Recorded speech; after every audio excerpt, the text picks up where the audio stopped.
everyone! Welcome to my virtual class. I am Ma'am J and I'm your teacher for today. Happy learning! Ang lesson natin sa araw na ito ay linear inequalities in two variables. So last time, naituro ko na sa inyo kung ano ang pinagkaiba ng linear inequalities in two variables kay linear equations in two variables. So alam ko na meron na kayong idea about linear inequalities. So what is linear inequality in two variables? So linear inequality in two variables is an inequality that can be written in one of the following forms.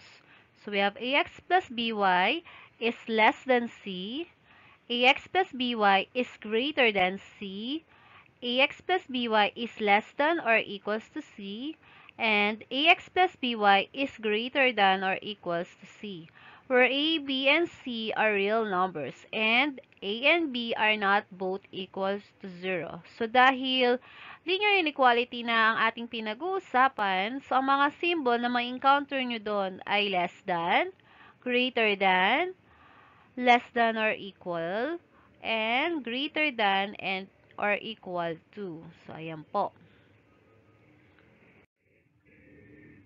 So, let's have an example. So, we have number 1, y is greater than or equals to x plus 4. Number 2, we have y is less than or equal to x minus 3. Number 3, y is less than negative 2x minus 5. 4, y is greater than negative 3x plus 3. 5, x minus y is less than negative 4. 6, x minus 5y is greater than or equals to negative 5. 7, 5x minus 4y is greater than 16. And number 8, 4x plus 5y is less than negative 5. So, kung napansin nyo, yung ating unang set ng mga inequalities ay naka-slope-intercept form. So, dito naman, ang ating inequalities ay naka-standard form. Ayan. So, graph of a linear inequality in two variables. So, it is the set of all points in the rectangular coordinate system whose order pairs satisfy the inequality.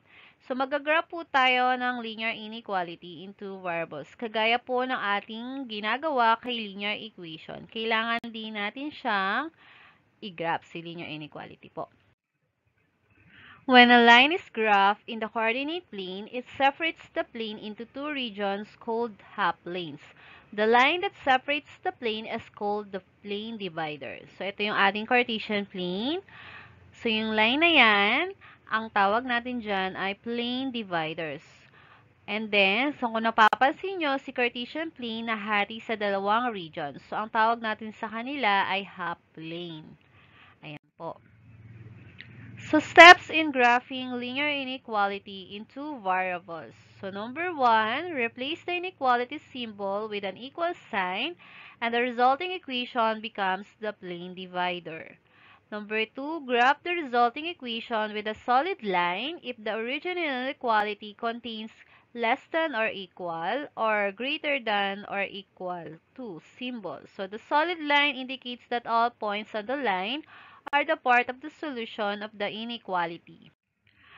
If the inequality contains less than or greater than symbol, use a dash or a broken line. So the dash or broken line indicates that the coordinates of all points on the line are not part of the solution set of the inequality.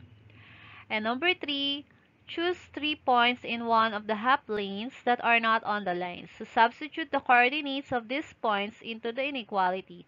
If the coordinates of these points satisfy the inequality or make the inequality true, shade the half plane or the region on one side of the plane divider where these points lie. Otherwise, the other side of the plane divider will be shaded. So let's have an examples. So show the graph and give two solutions in each of the following inequalities. Ayan, i-graph po natin siya at kailangan nating magbigay ng dalawang solutions sa bawat isang inequalities. So let's solve number 1. Y is greater than or equal to x plus 4. So itong ating linear inequality, gagawin po natin siyang linear equation. So itong symbol na to, papalitan natin ng equal sign. So magiging y is equals to x plus 4. And since dahil naka-linear equation ng ating given, di ba meron tayong apat na way kung paano mag-graph ng linear equation. So, pwede tayong mag-slope-intercept form, 2 points, slope and a point, tsaka x and y intercept. At dahil ang ating equation ay naka-slope-intercept form, yun na lang yung gagamitin natin sa pagka-graph. So, ang slope natin ay 1 at ang y-intercept natin ay 4. So, ayan. So, pwede na natin siyang i-plot sa ating Cartesian plane.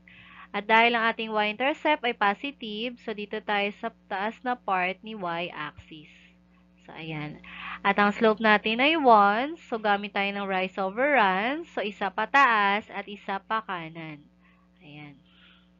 And then, connect natin siya ng line. So, yung line na gagamitin natin, or ang ating plane divider, ay solid line. Bakit po solid line? Kasi, ang ating inequality ay greater than or equal to. Diba? So, solid line. So, ibig sabihin itong portion na to, kasama din sa solution ng ating inequality. So, ngayon, dahil inequality nga ang pinag-uusapan, hindi lang siya simpleng pagka-graph. So, mag-shade po tayo ng region. So, pwedeng dito sa part na to. So, pwede rin sa part na to ni Cartesian plane. So, magte-test tayo ng mga points. So, ang lagi kong ginagamit ay 0, 0. So, kapag itong portion na to ay nag-true, so dito po tayo mag-shade sa part na to. Pero kung ito po ay nag-false, dito tayo sa portion na to mag-shade. So, test na natin. So, test the point 0, 0. So, balik tayo sa ating original na given. Ayan. So, si y, palitan po natin ng 0. At si x, palitan din natin ng 0. Ayan. So, is 0 greater than or equal to 0 plus 4? Sa palagay nyo. And then, ito, si 0 plus 4, i-add natin. So, 0 plus 4 is 4. So, is 0 greater than or equal to 4? Anong sagot? Okay, the answer is false. So, dahil nag-false to, itong portion na to, dito tayo maglalagay ng shaded part. Ayan. And then, i-check natin kung talagang itong portion na to ay solution ng ating inequality. So, magbibigay tayo ng dalawang points. So, unang point na ginamit ko ay negative 5, 5. So, check natin kung si negative 5, 5 ay solution ni y is greater than or equal to x plus 4. So, si y, palitan natin ng 5. At si x, palitan natin ng negative 5. Ayan. So, is 5 greater than or equal to negative 5 plus 4? Hindi natin alam. So, ito muna, isolve natin. So, dahil unlike sign yan, so minus. So, negative 5 plus 4 is negative 1. So, is 5 greater than or equal to negative 1? So, the answer is true. So, ayan. So, solution po siya, si negative 5, 5. Sige, try natin si 0,4. So, si 0,4 ay nandito. Nasa boundary siya. So, tingnan natin kung itong line na to ay kasama sa solution ng ating inequality. Ayan. So, ang ating y ay 4. Palitan nyo ng 4. At ang ating x, palitan nyo ng 0. Ayan. Is 4 greater than or equal to 0 plus 4? And then, ito, i-add natin. So, 0 plus 4 is 4. So, is 4 greater than or equal to 4? So, the answer is true. So, ibig sabihin, si 0,4 ay isa ring solusyon ng ating inequality. So, basta itong shaded part na to, ng ating Cartesian plane, yan po ay mga solusyon ng ating inequality na y is greater than or equal to x plus 4. Madali lang po, di ba? Okay. So, let's have number 2. Let's have number 2. Y is less than or equal to x minus 3. So, same method pa din. So, itong ating linear inequality, gagawin natin siyang linear equation. So, itong sign na to, or itong symbol na to, palitan natin ng equal sign. So, magiging y equals x minus 3. And since ang ating equation ay naka-slope-intercept form, so yun na lang din yung gagamitin natin sa pag-graph. So, ang slope niya ay 1 at ang kanyang y-intercept ay negative 3. So, ayan po yung ating Cartesian plane. So, dahil ang ating y-intercept ay negative 3, so dito tayo sa babang portion ni y-axis. Ayan. At ang ating slope ay positive 1, so ganun pa rin. So, rise over run. So, isa pataas, isa pa kanan. Ayan po. Then, connect natin with the line. So, ang line po natin ay solid line kasi po ang ating inequality symbol ay less than or equal. Ayan po. So, ganun pa din. So, kailangan nating i-test si 0, 0. So, yun po yung lagi kong ginagamit para sa pag-shade po ng ating Cartesian plane. So, kapag nag-true, dito po tayo mag-shade at pag nag-false, dito naman. So, solve na natin. So, test the point 0, 0. So, balik tayo sa original nating inequality na y is less than or equal to x minus 3. So, si y, palitan natin ng 0. Si x, palitan natin ng 0. Ayan. So, is 0 less than or equal to 0 minus 3? Question. A big question. And then, solve natin to. So, 0 minus 3 is negative 3. So, we have 0 less than or equal to negative 3. Is that true or false? So, our answer is false. So, since nag-false dito tayo maglalagay ng shaded part or shaded, dyan natin tayo maglalagay ng shade. Yan. Yan yung kanyang shaded region. Ayan. Ngayon, magbigay tayo ng 2 points dito sa ating shaded region kung talagang siya ba ay solution ng ating inequality. So, ang aking ginamit ay 0, negative 3. So, ito yung ating point, 0, negative 3. Test natin kung talaga siya ay solution ni y is less than or equal to x minus 3. Ayan. So, si y, palitan natin ng negative 3 at si x, palitan natin ng 0. Ayan. So, is negative 3 is less than or equal to 0 minus 3? Then, solve natin to. So, 0 minus 3 is negative 3. So, negative 3 is less than or equal to negative 3. So, what's the answer? So, the answer is true. So, meaning, si 0, negative 3 ay solution ng ating inequality. So, let's have another one. So, we'll use 8, negative 5. So, 8, negative 5. So, andito siya.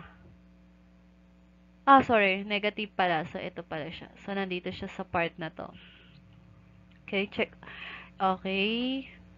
Yan. So, si y, palitan natin ng negative 5. At si x, palitan natin ng 8. Ayan. So, is negative 5 is less than or equal to 8 minus 3. Then, si 8 minus 3, solve natin. So, 8 minus 3 is equals to 5. Is negative 5 is less than or equal to 5? Ano kayang sagot? So, the answer is true. So, ibig sabihin, si 8 negative 5 ay solution ng ating inequality. So, ito siya. So, lahat ng mga coordinates na nandito sa shaded part na to ay mga solusyon ng ating inequality na y is less than or equal to x minus 3. So, ayun po. So, let's have number 3. So, we have x minus y is less than negative 4. So, ganun pa rin. Gawin nating equal sign itong symbol na to. Palitan natin siya ng equal sign. So, magiging x minus y is equals to negative 4. So, ang ating given or ang ating equation ay naka-standard form. So, kung gagamit tayo ng slope-intercept form dyan, medyo mahirap. Kasi nga, kailangan pa natin siyang i-rewrite as slope-intercept form.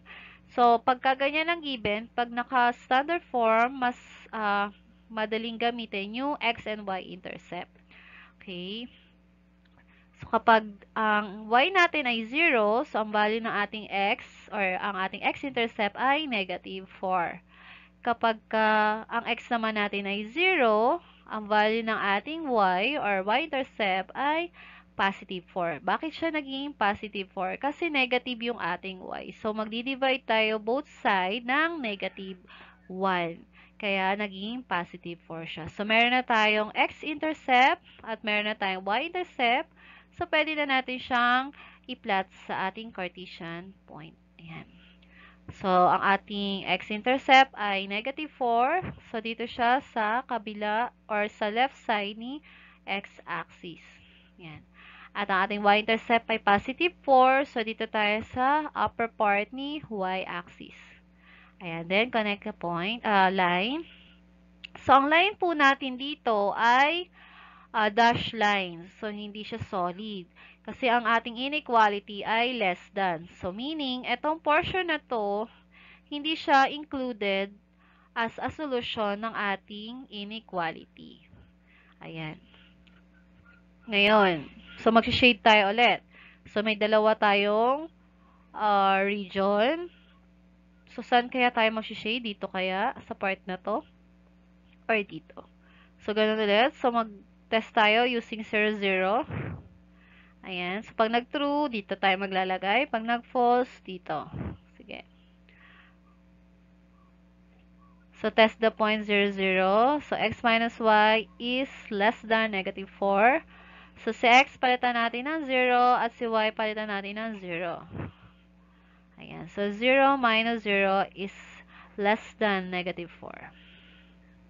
So, 0 minus 0 is 0. So, is 0 less than negative 4? Is less than negative 4. So, one second.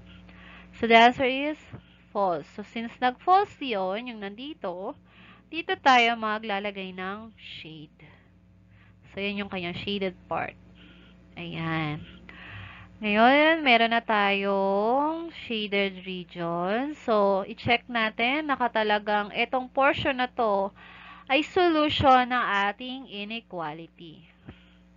So, magbigay lang tayo ng dalawang points. So, ang ginamit ko ay negative 4, 0.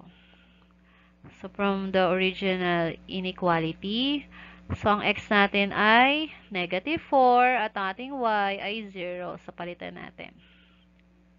Ayan. So, is negative 4 minus 0 is less than negative 4.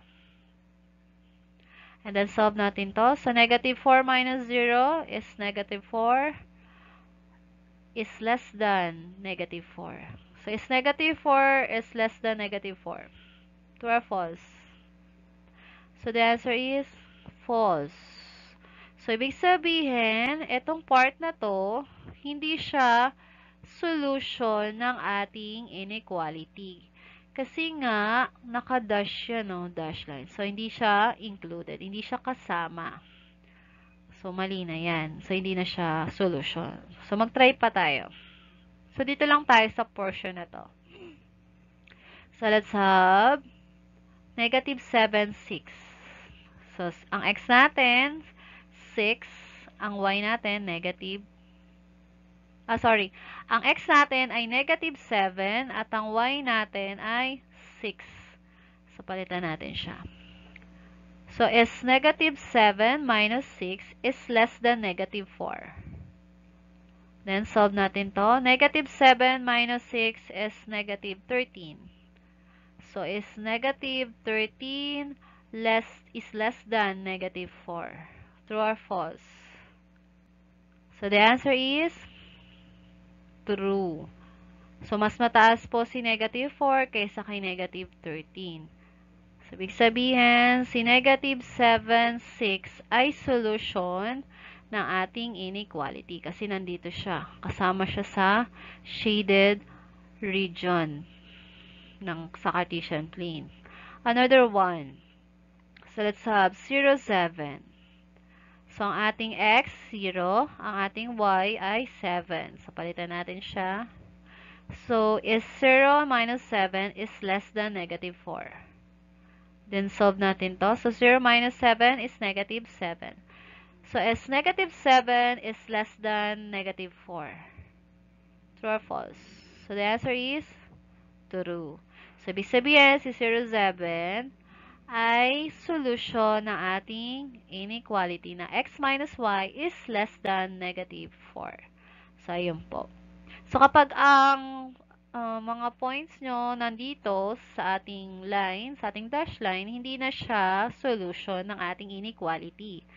Pero kapag nandito siya sa portion na kung saan tayo nag-shade, yan po ay solution ng ating given. Yan. So, let's have number 4. So, number 4, we have 5x plus 3y is greater than 15. So, greater than lang ang ating gamit. So, ang gamit natin dyan na plain divider ay dash line. So, ganun pa rin, palitan natin to ng equal sign. So, magiging 5x plus 3y equals 15. So, dahil nga itong ating given ay naka-standard form, mas mabuting gumamit na lamang ng x and y intercept sa pag-graph. Ayan. So, kapag ang ang y natin ay 0, so, magiging value ng ating x-intercept ay 3. Kasi magiging 5x equals 15. So, dahil may 5 dito sa x, divide both side by 5. So, 15 over 5 is 3. Okay. Kapag ang x naman natin ay 0, so 0 na to, so ang value ng ating y-intercept ay 5. Kasi may 3 dito, so divide both side by 3. So, 15 over 3 is equal to 5. Ayan. So, meron na tayong x-intercept tsaka y-intercept. So, pwede na natin siyang i-graph. So, ang ating x-intercept ay 3. So, dito natin siya ilalagay. Ayan. And then, ang ating y-intercept ay 5. So, dito natin siya ilalagay. Ayan. Then, connect a dash line. So, dash line po kasi ang symbol natin ay greater than. So, ibig sabihin, itong nasa dash line ay hindi kasama sa solution ng ating inequality. Ayan, mag-shade ulit tayo. So, gamit lang tayo ng 0, 0 as our testing point. So, kapag nag-true, dito tayo mag-shade. Pag nag-false, dito sa part naman na to. Okay. Ayan. So, gamit yung ating inequality. So, si x, palitan nyo lang ng 0. At si y, palitan nyo lang ng 0. So, automatic naman, 0 to, 0 to. So, magiging 0. Diba? So, ayan. So, 0 plus 0 is 0. So, is 0 greater than 15? So, obviously, it is a false. Kasi mas malaki si 15 kaysa kay 0. So, false yan. So, dahil nag-false dito tayo maglalagay ng shade ng kulay. Ayan.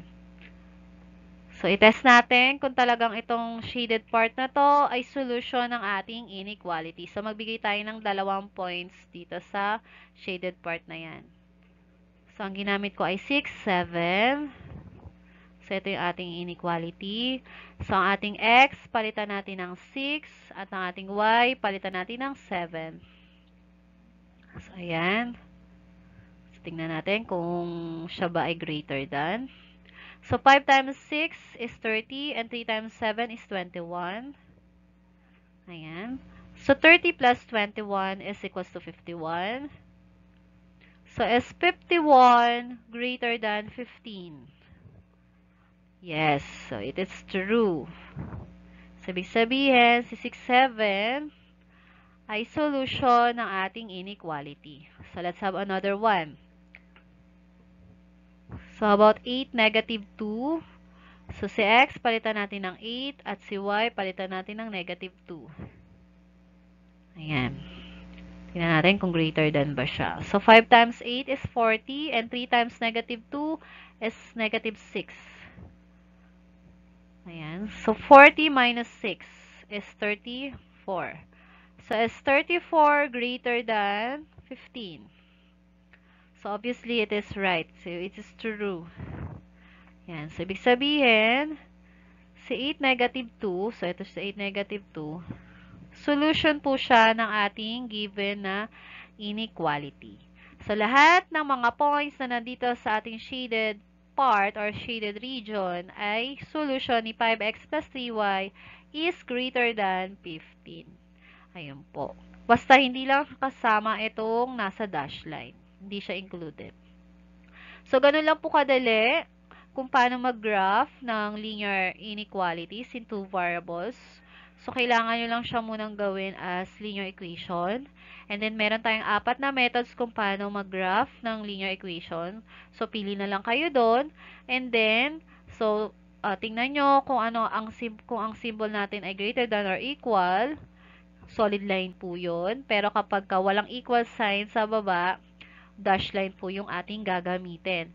And then, itetest po natin kung saan tayo maglalagay ng kulay or ng shaded part. So, ang lagi nyo lang gamitin ay 0, 0 para mas madali. Ayan. Pag nag-true, so dun ka maglagay. Pero pag nag-false, sa kabilang part. So, ngayon kayo naman, subukan nyo to. So, try it now. So, show the graph and give 2 solutions in each of the following inequalities. So, ganun lang ang gagawin nyo. Iga-graph nyo yan. Yung 4 na yan. And then, i-double check nyo. So, gamit yung dalawang solutions kung talaga ba na yung shaded part na kinulayan nyo ay solution ng inequalities.